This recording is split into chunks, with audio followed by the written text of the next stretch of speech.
नमस्कार दोस्तों, मैं संदीप त्रिपाठी आप सभी का स्वागत करता हूं अपने इस YouTube चैनल स्टडी पॉइंट 7 पर।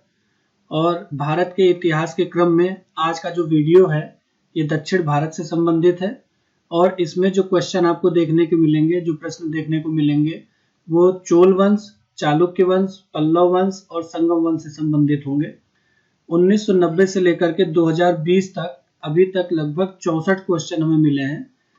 और उन 64 क्वेश्चन में से ये पार्ट 1 वीडियो है जिसमें 32 क्वेश्चन आपको देखने को मिलेगा। इससे पहले जो टॉपिक हुआ है प्राचीन भारत में स्थापत्य कला, उसका लिंक आपको आई बटन के सेक्शन में मिल जाएगा। अगर आपने नहीं देखा है तो उसे जाकर के जरूर देखें। तो स्टार्ट करते हैं हम आज का अपना टॉपिक, दक्षिण भारत से संबंधित प्रश्न एवं उत्तर। तो पहला क्वेश्चन, 9वीं शताब्दी ईस्वी में निम्नलिखित में से किसके द्वारा चोल साम्राज्य की नींव डाली गई? कृष्ण प्रथम द्वारा, राजराज चोल द्वारा, विजयालय द्वारा या फिर परांतक द्वारा? तो किसने चोल साम्राज्य की नींव डाली? तो इसका आंसर हो जाएगा विजयालय द्वारा। तो इसका सी ऑप्शन करेक्ट हो जाएगा। अब ये जो विजयालय थे ये स्टार्टिंग में पल्लव वंश के जो है सामंती सरदार हुआ करते। इन्होंने जो है 850 ईस्वी में तंजौर को अपने अधिकार में कर लिया था। और इस समय पल्लवों एवं पांड्यों में निरंतर युद्ध चल रहा था। तो पांड्यों की जो है निर्बल स्थिति को भांपकर विजयालय ने क्या किया, उसका लाभ उठाया और तंजौर पर अपना अधिकार जमा लिया और यहाँ पर एक दुर्गा मंदिर बनवाया। और विजयालय जो है कब तक ये राज किए थे? तो ये लगभग 871 ईस्वी तक इन्होंने राज किया था, शासन किया था। ठीक है, नेक्स्ट क्वेश्चन देखते हैं। निम्नलिखित में से किस मंदिर परिसर में एक भारी भरकम नंदी की मूर्ति है जिसे भारत की विशालतम नंदी मूर्ति माना जाता है? बृहदीश्वर मंदिर है या फिर लिंगराज मंदिर है या फिर कंदरिया महादेव मंदिर है या फिर लेपाक्षी मंदिर है? तो नंदी जी की जो सबसे भारी भरकम मूर्ति देखने को मिलती है वो बृहदीश्वर मंदिर में मिलता है। तो इसका ए ऑप्शन करेक्ट हो जाएगा। तो ये बृहदीश्वर मंदिर किसके समय में निर्मित हुआ? तो ये चोल के समय में ये निर्मित हुआ। कहां पर हुआ? तंजौर में हुआ। और इसको एक और नाम से बुलाया जाता है, राज राजेश्वर के नाम से बुलाया जाता है।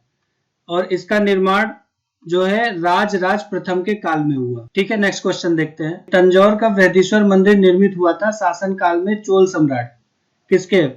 परांतक प्रथम के, राज प्रथम के, राजेंद्र प्रथम के या फिर राजाधिराज प्रथम के?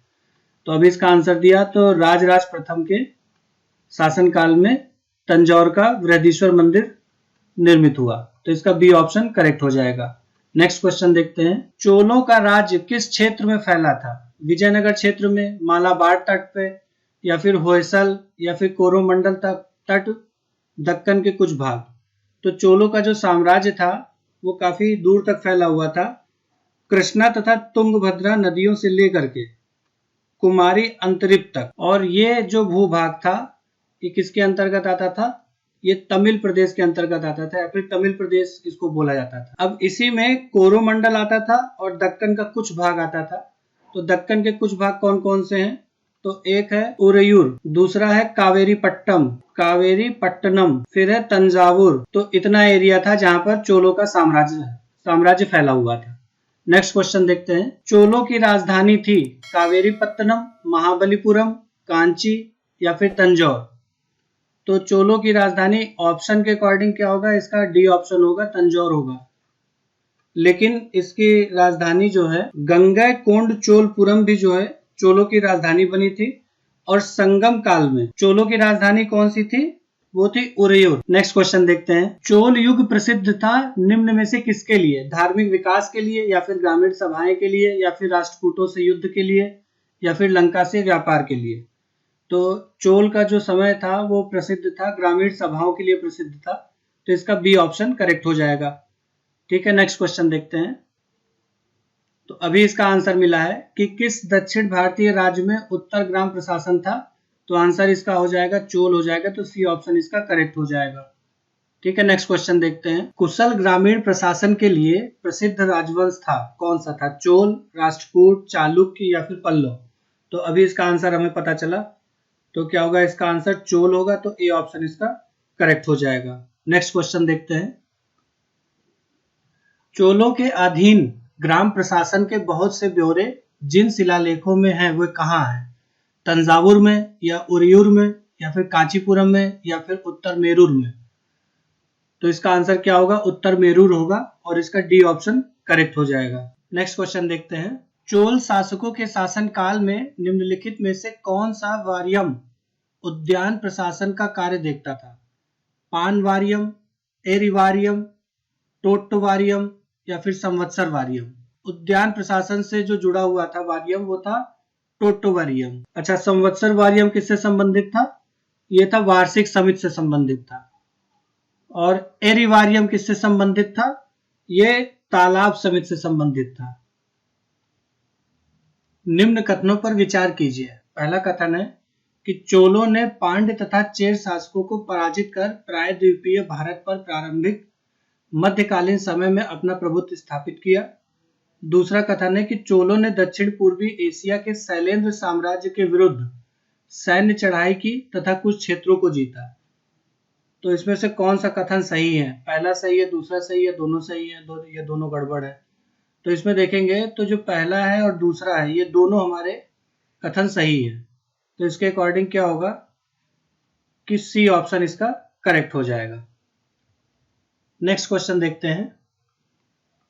चोल काल में निर्मित नटराज की कांस्य प्रतिमाओं में देवाकृति प्रायः अष्टभुज है, या षटभुज है, या चतुर्भुज है, या फिर द्विभुज है?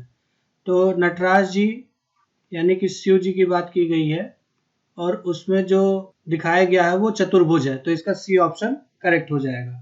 ठीक है, नेक्स्ट क्वेश्चन देखते हैं। निम्नलिखित में से किसको दक्षिण भारत के विशेषकर चोल युग के स्थापत्यों की विश्व में सर्वश्रेष्ठ प्रतिमा रचना माना जाता है? किसको माना जाता है? तो चोल युग के कालीन नटराज की जो मूर्ति मिली है, यानी कि बी ऑप्शन इसका करेक्ट हो जाएगा, इसको श्रेष्ठतम रचना माना जाता है। नेक्स्ट क्वेश्चन देखते हैं। चोल शासकों के समय में बनी हुई प्रतिमाओं में सबसे अधिक विख्यात हुई कौन सी? पत्थर की प्रतिमाएं, संगमरमर की प्रतिमाएं, विष्णु भगवान की पत्थर की शिलाओं पर अंकित प्रतिमाएं, या फिर नटराज शिव की कांसे की प्रतिमाएं? तो चोल के समय में जो सबसे ज्यादा विख्यात हुई वो ही नटराज शिव जी की जो है कांस्य की प्रतिमा जो है ज्यादा विख्यात हुई। नेक्स्ट क्वेश्चन देखते हैं। नटराज की प्रसिद्ध कांस्य मूर्ति किस काल का उदाहरण है? चोल, गांधार, गुप्त, या फिर मौर्य? तो अभी इसका पढ़ा तो नटराज चोल काल से संबंधित है। तो इसका जो है ए ऑप्शन करेक्ट हो जाएगा। नेक्स्ट क्वेश्चन देखते हैं। शिव जी की दक्षिणा मूर्ति प्रतिमा उन्हें किस रूप में प्रदर्शित करती है? शिक्षक के रूप में, या नृत्य करते हुए, या विश्राम करते हुए, या फिर ध्यान मग्न? तो शिव जी की जो दक्षिणा मूर्ति है यह शिक्षक को जो है प्रदर्शित करती है, शिक्षक को प्रदर्शित करती है। तो इसलिए ए ऑप्शन इसका करेक्ट हो जाएगा। नेक्स्ट क्वेश्चन देखते हैं। 72 व्यापारी चीन में किसके कार्यकाल में भेजे गए थे?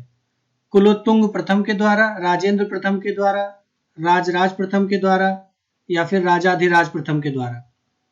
तो चीन जो है 72 व्यापारी जिसने भेजा था वो थे कुलोत्तुंग प्रथम। तो इसका ए ऑप्शन करेक्ट हो जाएगा। अब इनका शासनकाल कब था? तो ये था 1077 ईस्वी में। तो नेक्स्ट क्वेश्चन देखते हैं। निम्न में से दक्षिण भारत का कौन सा राजवंश अपनी नौसैनिक शक्ति के लिए प्रसिद्ध था? चोल, चेर, पल्लव, या फिर राष्ट्रकूट? तो इसमें जो नौसैनिक शक्ति के लिए प्रसिद्ध था वो चोल था। तो इसका ए ऑप्शन करेक्ट हो जाएगा। अब इसी शक्ति के बदौलत जो है चोल ने श्रीविजय, सिंघल और मालदीव पर जो कब्जा किया था, है ना, विजय प्राप्त की थी। नेक्स्ट क्वेश्चन देखते हैं। जिसने बंगाल की खाड़ी को चोल झील का स्वरूप प्रदान किया, चोल झील का स्वरूप प्रदान किया वो कौन था? राजराज प्रथम थे, राजेंद्र प्रथम थे, अधिराज थे, या फिर कुलोत्तुंग थे? तो चोल झील का जो स्वरूप प्रदान किया बंगाल की खाड़ी को वो थे राजेंद्र प्रथम। तो इसका बी ऑप्शन करेक्ट हो जाएगा। राजराज प्रथम की जब मृत्यु हुई तो उनका जो पुत्र था राजेंद्र प्रथम वो सम्राट बना और अपने पिता की जो साम्राज्यवादी नीति थी उसको उसने आगे बढ़ाया। और राजेंद्र प्रथम का जो काल था वो चोल शक्ति का जो है एकदम टॉप पे था, चरमोत्कर्ष पे था। तो राजेंद्र प्रथम के बारे में यह कहा गया है कि उसने जो है बंगाल की खाड़ी को चोल झील का स्वरूप प्रदान किया था और 1017 ईस्वी में उसने संपूर्ण सिंघल द्वीप का मतलब श्रीलंका को जीत लिया। वह सिंघल राजा महेंद्र पंचम को बंदी बनाकर चोल राज्य में ले आया और उसने क्या किया कि पवित्र गंगा जल को लाने के उद्देश्य से उत्तर पूर्वी भारत पर आक्रमण किया, यानी कि गंगा घाटी पर उसने आक्रमण किया और पाल शासक महिपाल को पराजित किया। इस विजय के उपलक्ष्य में उसने गंगैकोंड की उपाधि ग्रहण की और इसी के चलते राजेंद्र प्रथम ने जो है गंगैकोंड चोलपुरम को अपनी नई राजधानी के रूप में स्थापित किया और गंगैकोंड चोलपुरम के निकट ही सिंचाई के लिए चोल गंगम नामक विशाल तालाब का भी निर्माण करवाया था। नेक्स्ट क्वेश्चन देखते हैं, गंगैकोंड चोलपुरम की स्थापना किसने की? तो अभी इसका आंसर पता चला, तो राजेंद्र प्रथम इसका आंसर होगा, तो सी ऑप्शन इसका करेक्ट हो जाएगा। नेक्स्ट क्वेश्चन देखते हैं, निम्नलिखित में से किस चोल शासक को चोल गंगम नामक बृहद कृत्रिम झील बनवाने का श्रेय दिया जाता है? तो अभी इसका आंसर देखा तो क्या हो जाएगा, राजेंद्र प्रथम हो जाएगा, तो इसका बी ऑप्शन करेक्ट हो जाएगा। नेक्स्ट क्वेश्चन देखते हैं, किस चोल राजा ने जल सेना प्रारंभ की थी? राजेंद्र चोल, परांतक चोल, राजराज प्रथम, राजराज द्वितीय या इनमें से कोई नहीं? इसने जल सेना प्रारंभ की थी वो थे राजराज प्रथम, तो सी ऑप्शन इसका करेक्ट हो जाएगा। चोल साम्राज्य का जो वास्तविक संस्थापक था वो कौन था? परांतक द्वितीय था और इनका जो पुत्र था अरिमोलवर्मन, इसी को राजराज के नाम से जाना जाता है। राजराज के नाम से गद्दी पर बैठा और कब बैठा? ये 985 ईस्वी में, 985 ईस्वी में ये गद्दी पर बैठा और राजराज प्रथम ने एक अस्थायी सेना तथा विशाल नौसेना का भी गठन किया था। ठीक है, नेक्स्ट क्वेश्चन देखते हैं, चोल शासक का नाम बताइए जिसने श्रीलंका के उत्तरी भाग पर विजय प्राप्त की? राजराज प्रथम, राजेंद्र प्रथम, परांतक प्रथम या फिर आदित्य प्रथम? तो इसका करेक्ट आंसर होगा राजराज प्रथम, तो ए ऑप्शन इसका सही हो जाएगा।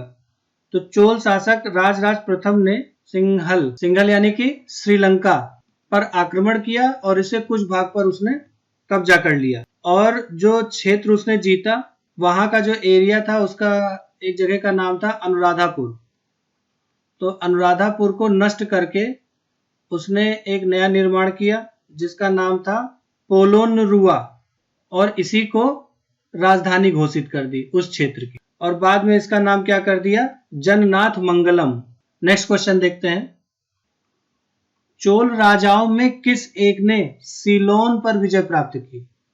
किस एक ने सीलोन पर विजय प्राप्त की? आदित्य प्रथम, राजराज प्रथम, राजेंद्र प्रथम या फिर विजयालय? तो इसका करेक्ट आंसर क्या होगा? राजेंद्र प्रथम होगा, तो सी ऑप्शन इसका सही हो जाएगा। नेक्स्ट क्वेश्चन देखते हैं, वह चोल राजा कौन था जिसने श्रीलंका को पूर्ण स्वतंत्रता दी और सिंहल राजकुमार के साथ अपनी पुत्री का विवाह कर दिया? तो वो कौन था? कुलोतुंग प्रथम थे या फिर राजेंद्र प्रथम थे या फिर अधिराजेंद्र थे या फिर राजाधिराज प्रथम थे? तो इसका आंसर क्या होगा? कुलोतुंग प्रथम होगा, तो ए ऑप्शन इसका सही हो जाएगा। नेक्स्ट क्वेश्चन देखते हैं, निम्न में से कौन सी संस्था विदेशी व्यापार से संबंधित थी? श्रेणी, नगरम या फिर नानादेश या फिर मणिग्राम? तो श्रेणी किससे संबंधित है? ये एक प्रकार का व्यवसाय करने वाले लोगों की समिति होती थी, व्यवसाय से संबंधित थी, व्यवसाय जो करते थे उनकी एक समिति हुआ करती थी। नगरम क्या थी? व्यापारियों के स्थानीय संगठन को कहा जाता था और इस प्रकार के जो संगठन थे वो कांची तथा मामल्लपुरम में विद्यमान थे और जो व्यापारी संघ से संबंधित थे वो थे मणिग्रामम, तो यानी कि इसका डी ऑप्शन सही होगा। नाना देशेस, तो इसका सी ऑप्शन भी सही होगा। और भी थे जिसका नाम था वलैंग, वलंजियर, इदांगे। ठीक है, नेक्स्ट क्वेश्चन देखते हैं, प्राचीन भारत का निम्नलिखित में से कौन सा महत्वपूर्ण व्यापार केंद्र उस व्यापार मार्ग पर था जो कल्याण को वेंगी से जोड़ता था? तगर या फिर श्रीपुर या फिर त्रिपुरी या फिर ताम्रलिप्ति? तो इसमें क्या हो जाएगा आंसर हमारा? तगर होगा, तो ए ऑप्शन इसका करेक्ट हो जाएगा। नेक्स्ट क्वेश्चन देखते हैं, चालुक्य वंश का सबसे महान शासक कौन था? विक्रमादित्य, या फिर मंगलेश, या फिर पुलकेशिन द्वितीय, या फिर पुलकेशिन प्रथम? तो चालुक्य वंश का सबसे महान जो शासक था वो पुलकेशिन द्वितीय था। तो इसका सी ऑप्शन करेक्ट हो जाएगा। इसका शासनकाल कब से कब तक था? तो 610 ईस्वी से लेकर के 642 ईस्वी तक इनका शासनकाल था। और पुलकेशिन द्वितीय की जो उपलब्धियां हैं उसका स्रोत हमें कहां से मिलता है? तो मिलता है ऐहोल अभिलेख से हमें देखने को मिलता है। नेक्स्ट क्वेश्चन देखते हैं। निम्नलिखित में से किस वंश द्वारा प्रायः महिलाओं को प्रशासन में उच्च पद प्रदान किए जाते थे? महिलाओं को प्रशासन में उच्च पद प्रदान किए जाते थे। चोल, चालुक्य, या पाल, या फिर सेन? तो इसमें क्या होगा कि चालुक्य के समय में महिलाओं को प्रशासन में उच्च पद नियुक्त किया जाता था, उच्च पद पे नियुक्त किया जाता था। नेक्स्ट क्वेश्चन देखते हैं। चालुक्यों की राजधानी कहाँ थी? वातापी, या फिर श्रावस्ती, या फिर कांची, या फिर कन्नौज? तो चालुक्यों की जो राजधानी थी वो वातापी थी। तो इसका ए ऑप्शन करेक्ट हो जाएगा। और ये वर्तमान समय में कहाँ पे स्थित है?